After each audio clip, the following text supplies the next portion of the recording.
ደምስ አሁን ላይ ህይወትን መምታትና አለበለዚያ ደግሞ የሆነ የደበቀችውን ሚስጥር ማውጣት አለብን። ግን ደግሞ እኛ ብቻችን መሆን አንችልም። መናም በሷ ቁጥጥር ስር ላይ ነው ያለችው። መና አሁን ላይ እኛ የሆነ ነገር ብንነግራት ውሃ ቢወቅጡት እንቡጭ ሆናለች። መና ምንም እየሰማችኝ አይደለም እኮ አጎቴ፣ ምን ብዬ አማክራታለሁ? መና የሆነ ነገር ስላት እዛው ላይ ናት። አሁንም እዛው ናት፣ አልነቃችም። እኔ ብቻዬን ደክሞኛል፣ አቅቶኛል። የትናንትናዋና የከትናንትና ወደዋ የድሮዋ ፈሪሃ አይደለሁም አጎቴ፣ በጣም አቅቶኛል። ስለዚህ ያለን አማራጭ ከዚህ ቤት መሄድ ነው። ሁሉንም ነገር ትተን፣ ያው እንደምታውቀው ታድም ታሟል። ስለዚህ የሚያግዘንም ሰው የለም ትለዋለች። አጎት ደምስ ደግሞ በፍጹም እንዳልሽው፣ አዎ መና የለችም፣ መና እያወራቻት የለችም እዚህ። ስለዚህ የሆነ ነገሯን ተቆጣጥረዋለች ይመስለኛል። እያስፈራራቻት የያዘችው ነገር አለ። ስለዚህ መናን በፍጹም ማመን የለብንም። ማድረግም ካለብን አንድና አንድ አሮንን መጠየቅ ነው። አሮን ደግሞ ያግዘናል። እርግጥ ከእናቱ ጎን ነው የሚቆመው። እናቱን አሳልፎ ይሰጣታል ማለት አይደለም። እስኪ አሁን ለማንኛውም እስኪ መና ክፍል ሊሄድ በማለት ወደ መና ክፍል ትሄድና መናን ትጠይቃታለች።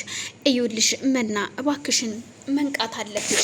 ህይወት እያደረገች ያለችው ነገር እጅግ በጣም የሚከብድ ነው። እናም የምትልሽን ነገር እስኪ እየነቃሽ ሁሉን ነገር ለማሰብ ሞክሪ። ምክንያቱም እንደዚህ አድርጌ አሁን ንብረት ማዘዋወር እንደሌለብሽ ነው የምነግርሽ። ህይወት እየሄደችበት ያለችው መንገድ በጣም ከባድ ነው። ህይወት ጸባይዋ ተቀያይሯል። ከኔ ጋም እያየሽ ነው፣ እየተጣላን ነው ያለ ነው። እናም እባክሽ ብትላትም ግን ቆይ መና ምን እያደረግሽ ነው ያለሽው? ህይወት ምን አደረገች? ይልሽ ፈሪሃ አዳምጭኝ። ንብረቱን ቢያዞርልኝ አባቴ ባያዞርልኝም የኔ ነው፣ ቢያዞርልኝም የኔ ነው። ምኑም እኮ ልዩነት የለውም ስትላት እሱ ልክ ነሽ፣ ልዩነት የለውም።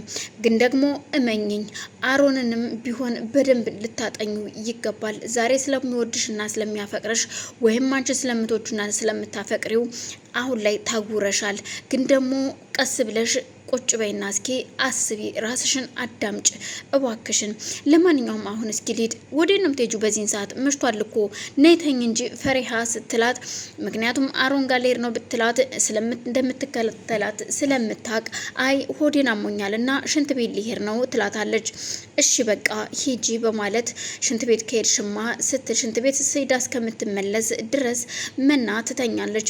እሷ የሄደችው አሮን ክፍል ነበር። በራንኳኩታ ልትገባ ስትል ማን ነው ሲል አሮን እኔ ፈሪሃ ነኝ ክፈትልኝ እባክህ ስትለው ዊ ብሎ ደንግጦ ተነስቶ ይከፍትላታል። ተቃቅፈውም ከተሳሳሙ በኋላ የእውነት በጣም ናፍቀሽኝ ነበር እኮ ሲላት እኔም ግራ ገብቶኝ ነው እንጂ አሮን በጣም ናፍቀኛል፣ ግን ምን ላድርግ ብለ ነው። እናም እባክህ አሮን የሆነ ነገር ልጠይቅ ነበር፣ ቁጭ ልበል አይደል ስትለው አዎ ቁጭ በይ ነይ ችግር የለውም ይላትና ከዛም በሩን ዘግቶ ቁጭ ላሉ። አሮን የሆነ ነገር ልጠይቅህ ነበረ እባክህን፣ ያላንተ ማንም ሰው የለንም፣ ለኔም ሆነ ላጎቴ አንተ ነው ያለኸው። ግን እንደምታስበው ሳይሆን በጣም ከባድ ችግር ተፈጥሯል ትለዋለች። እኮ ምንድነው ችግሩ ንገሪኝ እባክሽን በማለት ሲጠይቃት እዩልህ አሮን አሁን ላይ ከባድ ችግር ተፈጥሯል። ለዛውም እንደምታውቀው ከእናትህ ከህይወት ጋር ነው። ህይወትን እናትህ ናት። ተጣላት ማለት አይደለም፣ ግን ደግሞ አንተ ከነገርካትና ከጠየቃት ምናልባት ትመለሳለች ብዬ አስባለሁ። እና ቆይ ምንድነው እየተካሄደ ያለው? ምንድነው ንገሪኝ መና እባክሽን፣ በምን አስፈራርታሽ ነው? ፈሪሃ እውነቱን ንገሪኝ ሲላት ፈሪሃ በጣም ምን ብዬ እንደምነግር ግራ ገብቶኝ ነው። አዎ ከባድ ችግር ተፈጥሯል። እባክሽን በምንድን ነው ያስፈራራችሽ? እንዳትነካሽ እንዳትናገርሽ እኮ አስጠንቅቂያታለሁ። እናም ልትነግሪኝ ይገባል ሲላት እዩልህ አሮን ምን ብዬ ልጀምርልህ? እባክሽ ንገሪኝ፣ በምን እንዳስፈራራችሽ ንገሪኝ ስብል ይጠይቃታል። ፈሪሃም አዎ ከአጎቴ ጋራ ህይወትና አጎቴ ተነጋግረዋል። ህይወት እጅግ የምትናገራቸው ነገሮች በጣም ከባድ ናቸው። በጣም አጥንት ሰብረው ዘልቀው ይገባሉ። ስለዚህ የምትናገራቸው ነገር በጣም ከባድ ስለነበረ አጎቴ ደግሞ በጥፊ መታትና አፍንጫዋ ደማ ስትለው በጣም ከባድ ነው። ለምን እንደዚህ ይደርሳል? አጎትሽ በጣም አጥፍቷል። መንካት አልነበረበትም። ህይወት ማለት በጣም ከባድ ሰው ነች። እናቴ ስለሆነች ሳይሆን ህይወት በጣም መጥፎ ሴት ነች። እናቴ መሆኗን ብቻ ሳይሆን መጥፎነቷንም ነው የምነግርሽ። ስለ እናትህ ክፉነት እንድትነግረኝ አይደለም፣ እናትህ ናት። ግን ደግሞ አንተ በሆነ ነገር ታሳርፋታለህ ብዬ ስላሰብኩ ነው። በፍጹም አንቺን እንዳትነካሽ ግን አስጠንቀቂያታለሁ። ግን ደግሞ ቢሆንም ይህንን ነገር እንድታቆም እነግራታለሁ።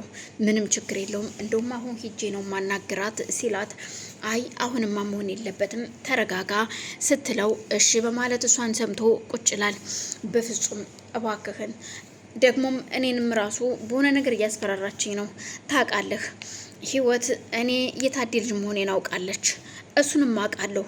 አዎ አውቀዋለች፣ ሰምታለች፣ ነግራኛለች እኮ። ስለዚህ እሱን ደግሞ እየነገረች እያስፈራራችኝ ነው። በሱ እነግራችኋለሁ እያለች እያስፈራራችኝ ነው። እናም ታዲያ ምን ችግር አለው ብትነግረው? ህይወት እኮ ታዲያ ላንቺ በጣም ቀላል ነው፣ ምን አስበሽ ነው ሲላት፣ በፍጹም አሁን ታዴም ሆነ መና እኔ ልጅ መሆኔን ብትነግራቸው ንብረት ለመውረስ እየመጣሁ እንጂ ለሌላ ነገር አይመስላቸውም። ስለዚህ ራሴ በራሴ ሰዓቴን ጠብቄ ራሴም ነኝ መናገር የፈለኩትኝ። እናም እባክህን እንዳትናገር እባክህን ነገር አስጠንቀቅልኝ ስትለው፣ ካልሽሺ እንዳይሰማብሽ ከፈለግሽ ምንም ችግር የለውም እኔ ያናግራታለሁ። ግን እሺ የምትልህ ይመስልሃል ወይ? እሱ ምንም ችግር የለውም ለእኔ ተይው ይላታል። ምክንያቱም አሮን እናቱን የሚያስፈራራበት ትልቅ ሚስጥር አለው። እሷ ሰው ገላ ከዚህ በፊት እንደገደለች የሚያውቀው እሱና እሷ ብቻ ናቸው። ስለዚህ ይህንን ነገር እየተጠቀመ መረጃውን ይዤብሻለሁ፣ አሳልፌ እሰጥሻለሁ እያለ ስለሚናገራት አሁን ላይ ደግሞ የታዴን መድኃኒት መቀየሯና መመረዟን ለልጇ ልጄ ነው ብላ ስላማከረችው ይህንን ሚስጥርም እንደያዘ ያውቃል። ስለዚህ በዚህ እነዚህ ነገሮች ስለሚያስፈራራት ህይወትም እሱ ከሚላት ውጪ መሄድ አትችልም። ግን አሁን ላይ አሮንን እያጣደፈችው ያለው አንድና አንድ ንብረቱ በስም እንዲዞር እናም እሱ የንብረቱ ባለቤት እንዲሆን ከዛም ቀስ ብላ ደግሞ ወደ ራሷ ስም ለማዞር ነው የፈለገችው።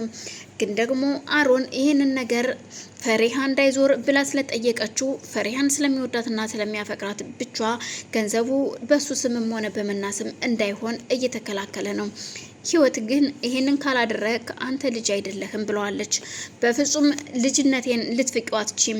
ልጅነቴን ስትፍቂው ደግሞ እኔ የማደርገውን ታውቂያለሽ። ያን ጊዜ ማን እናት ማን ልጅ እንደሆነ ይለያል ሲላት ጥላው ተነስታ ትሄዳለች። የሄደችው ወደ መጸዳጃ ክፍል ነበር። ህይወት መጸዳጃ ክፍል ሂዳ አሁንም ድጋሜ ለታዴ መድኃኒቱን መስጠት እንዳለባትና ታዴን ማዳከም እንዳለባት ትወስናለች። መድኃኒቱን ያስቀመጠችው ሽንት ቤት መስኮት ላይ ነበረ። ምክንያቱም ማንም ሰው መድኃኒት ነው የታዴ መድኃኒት ነው ብሎ ያስባል ብላ ስለማታስብ ማንም ሰው ደግሞ ሊያስብ አይችልም። መድኃኒቱን